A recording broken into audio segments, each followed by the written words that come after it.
Dixo Daily presenta La encrucijada de Sheinbaum: proteger a los machos alfa obradoristas o iniciar su propio gobierno. Andrés López y sus juniors, con toda su corrupción impune, son un enorme lastre para Sheinbaum. Patán Augusto López y sus relaciones directas con el líder de la barredora son un enorme lastre para Sheinbaum. Los diputados Ricardo Monreal, Pedro Aces, Arturo Ávila y Gutierritos son un enorme lastre para Sheinbaum. Todos ellos cargan pesados casos de corrupción y están en la mira del gobierno de Estados Unidos. Claudia tiene dos opciones: la impunidad de los machos alfa obradoristas o iniciar su propia presidencia. Eso es lo que vamos a ver hoy en el episodio 359 de Factor Kaiser. Gracias por estar en esta nueva temporada de Factor Kaiser. Esta es la temporada para evidenciar al obradorato, para evidenciar al morenato y hacerle ver a todo México la realidad de estos rufianes. De eso nos vamos a encargar tú y yo, juntos, a través de Factor Kaiser y todas las herramientas que vamos a ir creando del movimiento de ciudadanos útiles y felices. información, política, datos duros, análisis y opinión. Factor de cambio con Max Kaiser. Factor Kaiser. En lo que hoy parece un verdadero meme de broma, la portada de la revista de la UNAM de septiembre de 2024 decía: histórico, llegamos todas. Esto en alusión al inicio de la presidencia de Claudia Sheinbaum. Foros, eventos, libros, editoriales, celebrando la llegada de la primera mujer a la presidencia de México. En medios internacionales destacaban su judaísmo, religión y origen que ella siempre ha querido esconder de todas las maneras posibles. Destacaban también sus títulos como científica, que jamás ejerció, y destacaban su liberalismo. Esto a pesar de ser la empleada consentida del presidente más conservador de la historia, que no solo se negó a encabezar reformas para conseguir los derechos de las minorías, que pelean los liberales de todo el mundo, sino que militarizó todo el sistema de seguridad de México, constitucionalizó la prisión preventiva oficiosa, hizo alianzas con las peores mafias del país y destruyó al Poder Judicial. ¿Liberalismo de dónde?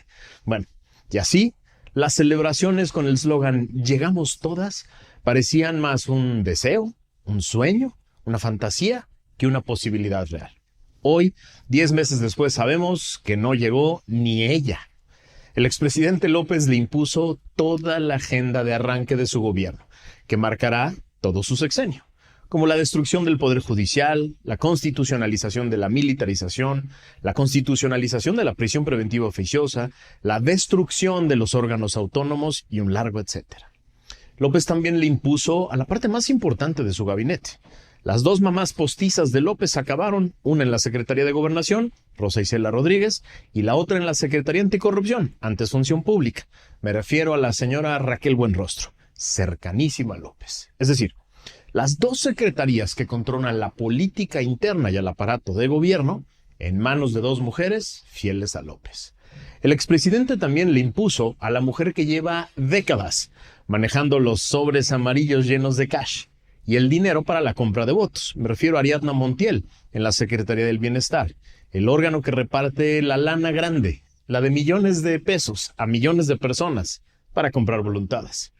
El Goldo que la acusó pública y abiertamente a Sheinbaum de desviar miles de millones de pesos para su campaña interna en Morena y que ha sido su más férreo adversario, Chelito Ebrard, se quedó con la Secretaría de Economía, donde pretende él solito ser la ventanilla principal o única de trato con los hombres del dinero, con los hombres de negocios, con los empresarios, en México y el mundo, y desde donde volverá a buscar la presidencia para él.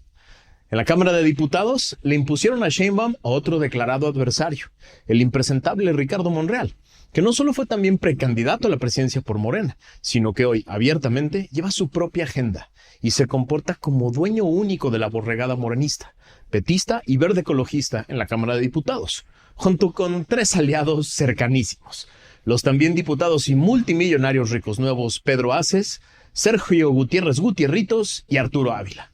Entre Monreal, Aces, Gutierritos y Ávila se reparten el presupuesto completo de la Cámara de Diputados, se reparten las comisiones, los cargos, los viajes y sobre todo la agenda.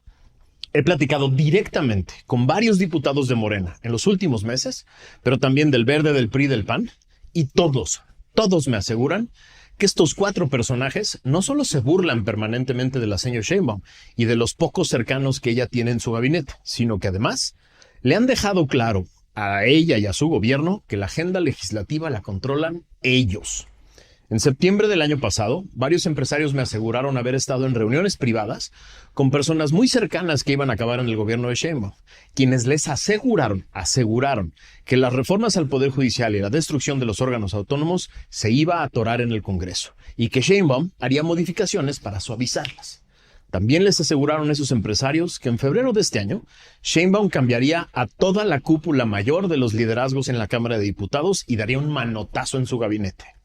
No lo escuché de una persona ni de 2. Me lo dijeron por lo menos 10 personas que estuvieron en esas reuniones y a quienes les prometieron que al inicio de este año Sheinbaum tomaría el control del gobierno y del Congreso. Nada de eso sucedió.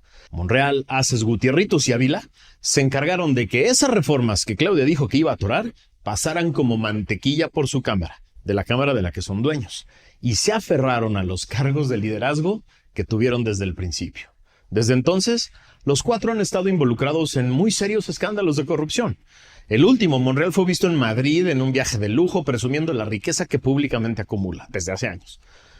Sobre Ávila pesa la acusación de que tiene una lujosa mansión en Estados Unidos y hasta vende material militar al gobierno de Bukele, sí, ese que odian los de la izquierda. Pedro Aces no tiene empacho en presumir las más excéntricas riquezas, ranchos, fiestas, viajes y todo tipo de lujos extraídos de su puesto como líder de una confederación de trabajadores. Y Gutierritos, sí, Gutierritos, después de no explicar de dónde consiguió los millones que gastó durante los 2 años previos a la elección del año pasado en Veracruz, con la que pretendió obtener la candidatura a la gobernatura de Morena, que por cierto le negaron, ahora es expuesto en redes sociales, gracias al gran reportaje de Jorge García Orozco, como el más naco y frívolo de los ricos nuevos de Morena, con relojes de $500,000 y zapatos que cuestan lo mismo que el ingreso promedio de un mes de una familia completa en México. Pero ninguno de estos escándalos, que seguro salieron de Palacio, han servido para remover a estos 4 señores feudales de la Cámara de Diputados. No los han tocado. Nunca en la historia de este país un presidente había sido sometido o menos poderoso que 4 diputados que hacen lo que quieren y nadie, ni todo el peso del gobierno federal, los puede tocar. Pero sin duda, los peores lastres para la señora Sheinbaum son los machos de apellido López. Me refiero a Andrés López, su jefe, y a sus 3 juniors, pero también a Patán Augusto López, el primo hermano de todos ellos. No existe una presidencia de Sheinbaum si todos estos machos alfa, si todos estos machos López siguen moviéndose a sus anchas impunemente y haciendo e imponiendo su voluntad. A ver, empecemos con su patrón, Andrés López. Hagamos este ejercicio muy sencillo. A ver, de verdad piensa conmigo. Dime un proyecto, una ley o una reforma que tenga el sello exclusivo y personal de Sheinbaum. Uno. Me refiero a un acto de poder o un proyecto de gobierno importante que sea reconociblemente de ella. A ver, piénsale. Uno. ¿No se te ocurre ninguno? No te preocupes. No es que te falte estar más informado. Es que no hay.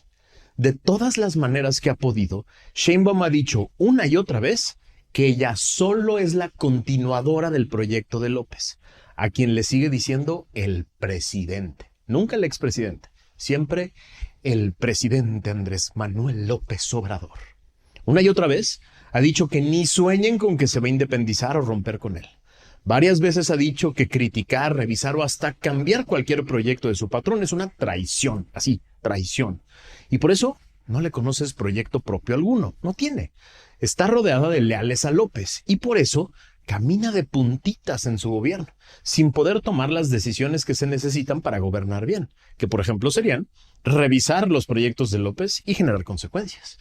Seguro ya sabe de toda la corrupción que encabezaron los Juniors López con su clan en Pemex, en la CFE, en el tren militar y en otras áreas de gobierno. Seguro ya sabe el dinero y el poder que fueron acumulando y que siguen acumulando. No tengo dudas de que ya le informaron y nada puede hacer. Los Juniors son intocables, un lastre intocable de su gobierno. Ellos seguirán obteniendo contratos a través de sus prestanombres y socios. Seguirán amasando dinero y poder y ella nada puede hacer. ¿Te suena a una presidenta muy poderosa en estas circunstancias? Pero creo que la gran prueba de lealtad de Sheinbaum con los López apenas viene. Los escándalos nacionales son lo de menos para el obradorato. No solo tienen la capacidad de callar a muchos medios y plataformas, además, tienen la capacidad de contener en las fiscalías y en el Poder Judicial nuevo cualquier investigación sobre los López. El reto más grande lo tendrá cuando le pidan la cabeza de varios obradoristas de cepa o incluso de algún López desde el gobierno de Estados Unidos. Varios reportes y reportajes aseguran que el gobierno de Trump ya pidió varias cabezas de personas muy cercanas a López Obrador. Y ahí es donde ya no importa el supuesto control del aparato interno de justicia. A ver, Trump va a necesitar, sí o sí, presumir resultados duros, concretos y sobre todo espectaculares en el tema de fentanilo, que cada vez se pone más grave en Estados Unidos. El secuestro y envío de 29 narcos de México a Estados Unidos de hace unos meses fue visto solo como una pequeña ofrenda de buena voluntad. Las detenciones y operativos contra el narco y el huachicol del gobierno de Sheinbaum es visto en Estados Unidos como el mínimo posible. Apenas estás cumpliendo el requisito. Y sí, si las cosas ya estaban complicadas para Sheinbaum, en los últimos meses se pusieron peores. Los chapitos se entregaron a las autoridades norteamericanas y claramente están negociando. Ya se declararon culpables. Tanto así que Estados Unidos recibió con gusto a sus familias para protegerlas, en un acto sin precedentes. El otro que ya se declaró culpable y también está negociando es el Mayo Zambada, líder histórico del cártel de Sinaloa, que fue un absoluto intocable en el sexenio de López. Desde su detención en Sinaloa se ha convertido este estado en un auténtico infierno de violencia, de inseguridad, mientras el gobernador Rocha Moya, impuesto por López, se aferra a la silla, se amarra a la silla. La verdad, tú curioso. ¿Sabes cuántas veces fue López a Badiraguato, Sinaloa, cuna de ese cártel, durante su sexenio? Fue 15 veces a Sinaloa y por lo menos 6 públicas y conocidas a Badiraguato, Sinaloa. ¿Sabes quién nació en Badiraguato, Sinaloa? El Chapo Guzmán. Tiene 27,000 habitantes, es decir, es de un municipio así chiquito. 2 Badiraguatos completos caben en el estadio GNP y fue 6 veces. Bueno, 6 veces públicas y conocidas, porque hay reporteros que dicen que son muchas más. Todo eso lo saben las agencias de inteligencia y seguridad de Estados Unidos, quienes ya calificaron al cártel de Sinaloa como organización terrorista. Y así, la pregunta clave para el sexenio de Sheinbaum es: ¿qué hará si las revelaciones de los Guzmán y del Mayo implican de alguna manera a López y a su clan? ¿Los va a defender, sacrificando por completo a su gobierno? ¿O los va a entregar para mantener la paz con Trump? Y así pasamos al otro de los López, el famoso Patán Augusto, el operador más cercano y más confiable del expresidente López, su mano derecha, su paisano, su ejecutor, su primo hermano, así se decían los tabasqueños. Como platicamos el miércoles pasado aquí, en Factor Kaiser, el amigo, socio y exsecretario de Seguridad de Patán Augusto en el gobierno de Tabasco, Hernán Bermúdez, está siendo investigado por el gobierno de Claudia, sí, por el gobierno federal, junto con toda su familia y sus socios, por ser el líder de La Barredora, organización criminal directamente aliada con el cártel Jalisco Nueva Generación. Patán Augusto es dueño del Senado, bueno, junto con su amiga cercana, la señorita Andrea Chávez, quienes imponen los cargos, el control del presupuesto, la agenda y los tiempos, abiertamente adversos a los tiempos y a la agenda de Palacio Nacional. El senador fue precandidato a la presidencia por Morena y gastó millones de pesos durante varios años en su promoción y nunca explicó el origen de esos recursos. El cártel Jalisco Nueva Generación también fue declarado por el gobierno de Estados Unidos como una organización terrorista. Y ya explicaron las autoridades de ese país en un comunicado oficial que se considerarán a todo socio y aliado del cártel Jalisco Nueva Generación como habilitadores de terroristas. Así de grave. Y bueno, y así la pregunta es la misma. ¿Qué hará Sheinbaum si La Barredora es señalada como organización habilitadora de terrorismo y esto implica directamente a Hernán Bermúdez y por lo tanto a Patán Augusto? ¿Lo va a proteger, destruyendo para siempre su gobierno? ¿O lo va a sacrificar? ¿Lo va a entregar para mantener buenas relaciones con Trump y tener la posibilidad de hacer nuevas prórrogas de aranceles? Y así la encrucijada para Sheinbaum es perfectamente simple y clara, y a la vez la decisión más compleja de su vida. O deja caer a los corruptos machos alfa del obradorato para arrebatarles el poder y aspirar un día a controlar el poder, o los protege y renuncia de facto a ser la presidenta de México. Así de fácil, Así de difícil. En la Resistencia estaremos más pendientes que nunca, porque solo en la primera opción puede serle leal a México. Si decide cuidar a los machos alfa del Obradorato, al mismo tiempo estará decidiendo traicionar a todo México. Y así se lo vamos a decir en la Resistencia. Y por eso, viva la Resistencia. Una producción de Dixo.